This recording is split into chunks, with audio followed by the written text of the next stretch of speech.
পাটিসাপটা পিঠা আমার বরাবরই অনেক পছন্দ। বাট আরও অনেক পিঠা আছে যেগুলো খুবই পছন্দ, বাট আমার কাছে মনে হয়েছে পাটিসাপটা পিঠাটা বানানোটা একটু ইজি।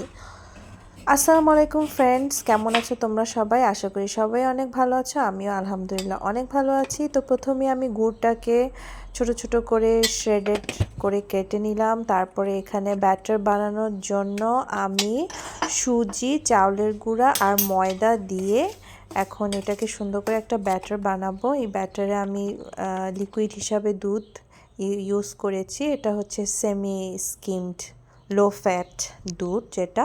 আর একটুখানি কালারিংয়ের জন্য আমি গুড়ের ওই কুচি কুচি করে যেটা রেখেছি গুড়টা সেটা দিয়েছি। তারপর সুন্দর করে এটা লাড়াচাড়া করতে হবে।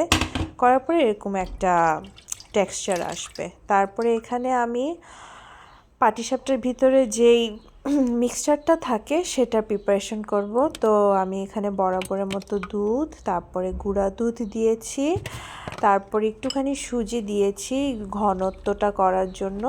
তারপরে দিয়ে দিলাম এখানে ওই কুচি কুচি করে রাখা গুড়গুলো। তারপরে যতক্ষণ পর্যন্ত এইটার থিকনেসটা আমার পছন্দ না হবে ততক্ষণ পর্যন্ত এটা আমি লাড়াচাড়া করতে থাকবো। ও হ্যাঁ, আমি একটু নারিকেলের কুচিও দিয়েছি, রেডিমেড নারিকেলের কুচি পাওয়া যায়। এরপরে আমি আরেকটা প্যানে সুন্দর করে একটু অয়েল ওয়াশ করে এখন আমি ওই পাটিসাপটার যে লেয়ারটা থাকে রুটির মতো সেটা করব, কিছুটা ক্রেপস বলা যেতে পারে।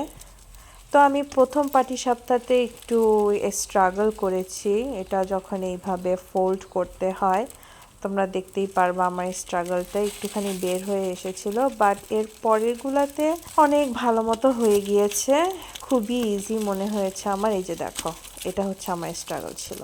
এর পরেরটা অনেক সুন্দরভাবে করতে পেরেছি, একদম প্রফেশনাল ওয়েতে। নিজের কাছেই নিজের প্রশংসা করছি। আর কি করব। তো এইভাবে করতে করতেই পাটিসাপটা পিঠা হয়ে গেল আমার। খুবই ইজি, খুবই সিম্পল আর অনেক দুর্দান্ত মজা হয়েছে, খুবই ভালো হয়েছে।